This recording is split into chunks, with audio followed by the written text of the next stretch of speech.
Info intelligentsia and information channel.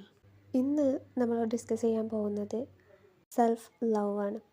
As an a human being, ഒരു മനുഷ്യന് നമുക്ക് self love ഉണ്ടായിരിക്കണം. അത് കഴിഞ്ഞിട്ട് ബാക്കിയുള്ളതിന് പ്രാധാന്യമുള്ളൂ.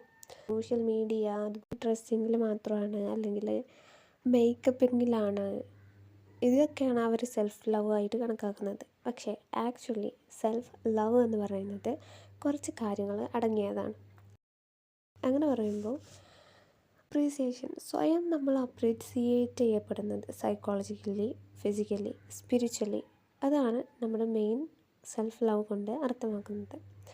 ഇനി നമ്മൾ സെൽഫ് ലവ് നമ്മൾ എങ്ങനെയാണ് സെൽഫ് ലവ് ചെയ്യേണ്ടത്, എന്തൊക്കെയാണ് സെൽഫ് ലവ് എന്നതുകൊണ്ട് ഉദ്ദേശിക്കുന്നത് എന്നാണ് ഡിസ്കസ് ചെയ്യുന്നത്. ഒന്നെന്ന് പറയുന്നത് നമ്മൾ നമ്മളെ തന്നെ അറിയുക എന്നുള്ളതാണ്.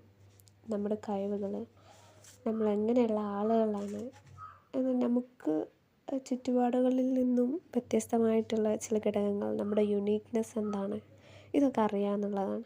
പിന്നെ അടുത്ത കാര്യം എന്ന് പറയുന്നത് നമ്മുടെ കോംപ്ലിമെൻറ്റ്സ് എന്തൊക്കെയാണ്. അതായത് നമ്മൾ നമ്മുടെ തന്നെ അഭിനന്ദിക്കാൻ പറ്റിയ കാര്യങ്ങളെക്കുറിച്ച് ചിന്തിച്ചുകൊണ്ടിരിക്കുക, അല്ലെങ്കിൽ ബാക്കിയുള്ളവരിൽ നിന്നും കിട്ടാൻ വേണ്ടിയിട്ടുള്ള ശ്രമങ്ങൾ നടത്തുക. അതിനനുസരിച്ച് നമ്മൾ ഓരോ കാര്യങ്ങൾ ചെയ്യുക എന്ന് കരുതി ഓവറായിട്ട് ചെയ്യാമെന്നില്ല. പകരം നമ്മുടേതായിട്ടുള്ള കാര്യങ്ങൾ കുറച്ചും കൂടി നല്ല രീതിയിൽ ചെയ്ത് നോക്കിയാൽ തീർച്ചയായും ബാക്കിയുള്ളവരുടെ അടുത്ത് നിന്ന് അതിൽ നിന്നൊരു കോംപ്ലിമെൻറ്റ്സ് കിട്ടാൻ ചാൻസ് ഉണ്ട്. അതാണ് ഉദ്ദേശിച്ചത്. അതായത് അത്തരം കാര്യങ്ങളൊക്കെ ചെയ്തുകൊണ്ടിരിക്കുക. പിന്നെ അടുത്ത കാര്യം എന്ന് പറയുന്നത് സെൽഫ് കെയർ റൂട്ടീൻസാണ്. അങ്ങനെ പറയുമ്പോൾ നമ്മൾക്ക് നമ്മുടേതായിട്ടുള്ള സെൽഫ് കെയർ റൂട്ടീൻസ് ഉണ്ട്. ഏതൊക്കെയാണ്? ഫുഡ് കഴിക്കുന്നത്, ഡ്രസ്സ് ചെയ്യുന്നത്, കുളിക്കുന്നത്, വാഷ് ചെയ്യുന്നത്, വീട്ടിൽ ജോലി എടുക്കുന്നത്, മറ്റു കാര്യങ്ങൾ പഠിക്കുന്നത്, ഇതൊക്കെ എന്ന് പറഞ്ഞാൽ ഒരു സമയം വെച്ചിട്ട് ഈ റൂട്ടീൻസ് ചെയ്തുകൊണ്ടിരിക്കുക. പിന്നെ അടുത്ത കാര്യം എന്ന് പറയുന്നത് പ്രയോറിറ്റൈസ് സെൽഫ് കമ്പാഷൻ എന്നാണ്. നമ്മൾ സ്വയം നമ്മോട് തന്നെ കരുണ കാണിക്കുക, അല്ലെങ്കിൽ നമ്മുടെ കാര്യങ്ങളിൽ ഇങ്ങനെയാണ് ശരി, ഇതാണ് ശരി, അല്ലെങ്കിൽ എന്തെങ്കിലും തെറ്റ് പറ്റിയിട്ടുണ്ടെങ്കിൽ it's okay, we are human, നമ്മൾ മനുഷ്യരാണ്, തെറ്റ് പറ്റും, അടുത്ത പ്രാവശ്യം ശരിയാക്കാം എന്നുള്ള നമ്മളോട് തന്നെ കാണിക്കുന്ന ഒരു അനുകമ്പ, സ്വയം അനുകമ്പ, അതാണ് സെൽഫ് കമ്പാഷൻ കൊണ്ട് ഉദ്ദേശിച്ചത്.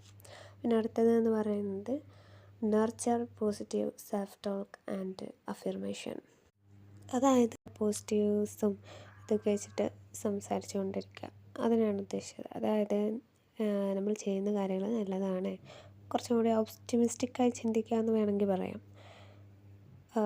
ഒരു ശുഭാപ്തി വിശ്വാസം ഉണ്ടാവും. നമ്മുടെ കാര്യങ്ങൾ ചെയ്യുമ്പോഴും പറയുമ്പോഴും ഒക്കെ നമ്മളിൽ അത് ശരിയാണ് എന്നുള്ള തോന്നലുകൾ ഉണ്ടാക്കുക. സെൽഫ് പോസിറ്റീവ് ടോക്ക് ചെയ്യുക എന്നുള്ളതാണ്. നമ്മൾ ടോക്ക് ചെയ്യുക നമ്മുടെ ചില കാര്യങ്ങളെക്കുറിച്ചൊക്കെ. ഓക്കെ. ഇനി അടുത്തത് എന്ന് പറയുന്നത് എംബ്രേസ് യുവേഴ്സ് യുണീക്നെസ്. അതായത് നമ്മൾ മനസ്സിലാക്കുക നമ്മൾ ഓൾറെഡി യുണീക്കാണ് ബാക്കിയുള്ളവരിൽ നിന്നും. നമ്മുടെ നെഗറ്റീവ് കാര്യങ്ങൾ, അതായത് ചില കുറവുകളൊക്കെ ഉണ്ടാകുന്നു, അതിനെയൊക്കെ നമ്മൾ തന്നെ ആണ് പാകപ്പെടുത്തിയെടുക്കുന്നതും ശരിയാക്കുന്നതൊക്കെ, അതൊക്കെ അക്സെപ്റ്റ് ചെയ്യുക. അടുത്തതെന്ന് പറയുന്നത് practice gratitude for your body. ശാരീരികമായ കുറവുകൾ മനസ്സിലാക്കുക, പിന്നെ നമ്മുടെ കഴിവുകൾ എന്തൊക്കെയാണെന്ന് മനസ്സിലാക്കുക, ഗ്രേറ്റ് ചെയ്ത് നിർത്തുക, ഗ്രേറ്ററായിട്ട് കണക്കാക്കുക. അതിലേറ്റവും പ്രധാനപ്പെട്ട കാര്യം, നമുക്കറിയാവുന്ന കാര്യങ്ങളൊക്കെ എഴുതി വെക്കുന്ന സിസ്റ്റം എന്ന് പറയുന്നത് അതിനൊരു എക്സാമ്പിളാണ്. പിന്നെ അടുത്തതെന്ന് പറയുന്നത് set and enforce healthy boundaries. Friends ആയിരിക്കാം ബൗണ്ടറി വരുന്നത്, അതുപോലെ പാരൻസ് ആയിരിക്കാം, ഫാമിലി മെമ്പേഴ്സ് ആയിരിക്കാം, പാർട്ട്ണറായിരിക്കാം. Set of healthy boundary, healthy peoples included ആയിട്ടുള്ള ഒരു safe place, it has boundaries, അതാണ് ഇവിടെ ഉദ്ദേശിച്ചത്. Thank you for watching. Like, share, subscribe.